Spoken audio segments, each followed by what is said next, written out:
येत आहेत अशी आपल्या माध्यमातून माहिती मिळाली. काल पण मिळाली होती, आत्ता पण मिळाली येत आहेत म्हणून. ठीक आहे, येऊ द्या ना. आम्ही नाही बोललोच नाहीत त्यांना की तुम्ही येऊ नये किंवा असं काय. उद्यापासूनच आम्ही आमचा डिसिजन घेऊ. आज तरी सरकारला येण्याबद्दल आमचं काही मत नाही आहे, येण्याबद्दल काही म्हणणं नाही आहे. बघूयात ना काय म्हणणं आहे त्यांचं. उद्यापासूनचा वेगळा विषय ठरतो. बरं, विखे पाटलांनी प्रतिक्रिया दिली की मराठा आंदोलकांवरचे 95% गुन्हे मागे घेतलेले आहेत. 931 गुन्ह्यांपैकी फक्त केवळ आता 64 गुन्हे घेणे मागे असल्याचं बाकी आहे. ते मला माहीत नाही 64 राहिलेत की काय. कारण पहिल्यांदा त्यांनी सांगितलं होतं की 1500 गुन्हे, त्यापैकी 834 गुन्हे मागं घेतलेत आणि बाकीचे घ्यायचे राहिले, असं त्यावेळेचा विषय होता. ज्या दिवशी आपण तारीख डिक्लेअर केली होती त्यावेळेचा विषय. मला वाटतं स्वतः ते मुख्यमंत्री देवेंद्र फडणवीस साहेबांनीच सांगितलं होतं त्यांच्या बाईटमध्ये. परंतु आता जर तुमच्या म्हणण्यानुसार 34 राहिले तर हे मला नाही माहिती. 64 राहिलेत तर मला नाही माहिती 64 राहिलेत का काय. आता येत आहेत ना ते, बघूयात ना काय. पण ते म्हणतात की उपोषण हा काही मार्ग नाहीये. सरकारची भूमिका सांगितल्यानंतर सातारा गॅझेटचा आग्रह जरांगे पाटील सोडतील. कशामुळं सरकारची भूमिका सांगितल्यानंतर म्हणजे सातारचा आग्रह कशामुळं, सातारा संस्थांचा कशामुळं सोडायचं? नाही, सरकारची भूमिका सांगितल्यानंतर तुम्ही गॅझेटचा आग्रह सोडताल असं विखे पाटील म्हणतात आज भेटीनंतर. आग्रह कशामुळं सोडेल मी, असं कसं होऊ शकतं? त्यांचं म्हणणं असं की मुख्यमंत्र्यांसोबत सकारात्मक चर्चा झालेली आहे. आज जरांगे पाटलाच्या भेटीनंतर ते उपोषणाचा जो त्यांनी हे केलेलं ते सोडतील असं. ऐकून घेणार, सन्मान पण देणार, सगळं करणार, पण मी थांबू शकत नाही. त्याचं कारण असं की माझ्यासाठी माझा समाज मोठा आहे. माझ्या समाजाचे लेकरा बाळांचे आयुष्य उद्ध्वस्त व्हायला लागले. मला ते बघ नाही हो.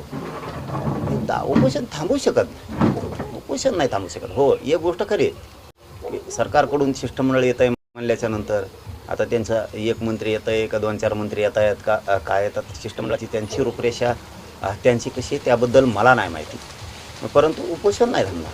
चर्चा सरकारकडून येत आहे म्हणल्याच्या नंतर सन्मान होणार त्यांचा, आम्ही त्यांच्याशी चर्चाही करणार. उद्याचा विषय उद्यावर. आपणच सांगितलं होतं 29च्या आत सगळ्या मागण्या त्याची मंजुरी द्या, अंमलबजावणी द्या म्हणून. त्यामुळे 29 पूर्ण आहे त्यांना, रात्रभर पण आहे. पाटील त्यांनी जर आश्वासन दिलं किंवा तुम्हाला जसं वाटेल त्यांनी जर आज आश्वासन दिलं उद्याचं आंदोलन तुम्ही स्थगित करणार का जर त्यांच्या आश्वासनानंतर? आश्वासन नको बाबा. आश्वासनावर माझ्या समाजाच्या लेकराचं पोट भरणार आहे का? माझा समाज उंचीवर जाणार आहे का आश्वासनानं? आश्वासनच त्यांनी दिलं आणि त्यांच्या शब्दाला सन्मान दिला ना आपण. मुंबईत त्यांनी सांगितलं की 1च महिन्याचा वेळ द्या बाकीच्या कामांसाठी. आज 29 मे, 29 ऑगस्ट ते 29 मे 10 महिने वेळ दिला. कोण देऊ शकतो इतका? आजच्या बैठकीवर उद्याचं चित्र अवलंबून असेल काय? आजची बैठक होणार आहे तुमच्यासोबत त्यांची? नाही, उपोषणाचं तर फायनलच आहे. मला सगळ्या विषयाचे अंमलबजावणी पाहिजे. थांबायचे किती दिवस? 3 वर्ष थांबलोय, आता पण 10 महिने थांबलोय. हे साधा आकडा नाही आहे. 10 महिन्याच्या काळात माझ्या समाजाचं किती नुकसान होत आहे हे नाही बघायचं का? तुम्हाला आलं की वेळ, आलं की वेळ. आणि मग 10 महिन्यात काय केलं मधल्या? आताही 15 दिवस होते. 16 मे पासून 30 मे पर्यंत तुमच्या हातात 16 दिवस होते. तुम्ही काय केलं? मी रीतीच्या बाहेर बोलत नाही, मी कायद्याच्या बाहेर बोलत नाही. सगळे संकेत पाळतोय, सगळ्या नियमात आहे. मी का माघार घ्यायची? माझ्या समाजाने मी मागं का हटायचं? काय हौस का राव? उन्हात जाळून घेणं, सगळे हात पाय भाजून निघणार आहेत त्या उन्हातात. हे सोपं नाही आहे. बोलताना सोपं वाटतं, ऐकताना सोपं वाटतं. ही अग्निपरीक्षा आहे. सरकार मराठ्यांची अग्निपरीक्षा घेत आहे. हे साधा सोपा विषय नाही आहे. त्यांना वाटतंय ते, त्यांना येशीत बसतायत, इकडं तिकडं हिंडतायत, त्यांना या विषयाची मजा वाटते. ही लय मोठी अग्निपरीक्षा आहे आणि ही अग्निपरीक्षा मराठा समाजाची सरकारनं देवेंद्र फडणवीसांनी नाही घेतली पाहिजे. कारण ह्याच मराठ्यांनी त्यांना सत्तेवर बसवलं आहे आणि त्यांनाच आता उन्हातानात होरपाळणार का तुम्ही? आता त्या उन्हात जाणं म्हणजे पाय हात भाजून निघणार आहेत. हे स्वतःला समाजाच्या हितासाठी, मराठा समाजाच्या लेकराबाळाच्या कल्याणासाठी आपण या उन्हातानात जाळून घेतोय, स्वतःला हातपाय भाजून घेतोय आपण उन्हाने. हे सरकारला कळत नाही आहे का?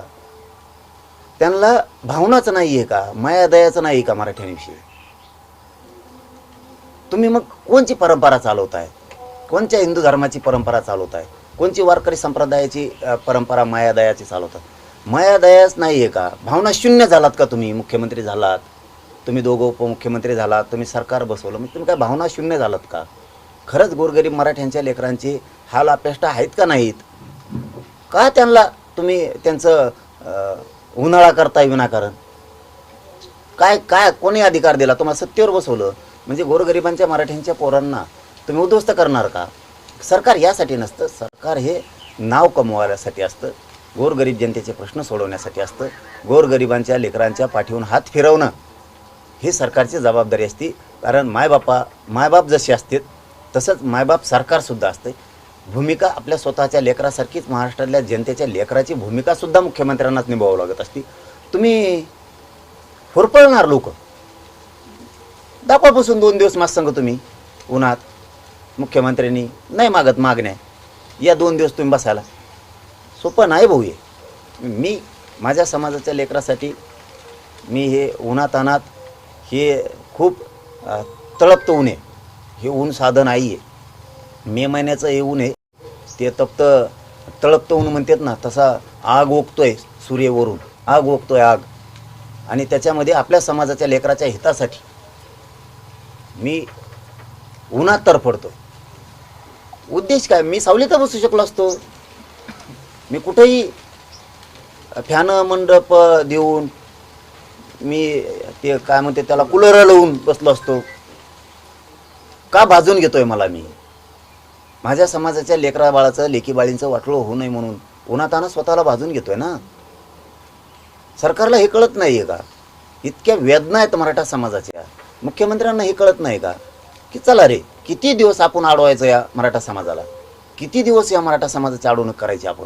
एकदा तरी त्या मराठा समाजाच्या गोरगरिबांच्या लेकराच्या, श्रीमंताचं ठीक आहे मराठ्याचं, गरिबाच्या लेकराच्या एकदा भावना जाणून घेऊ आपण. त्यांच्या कल्याणासाठी सरकार म्हणून झटू.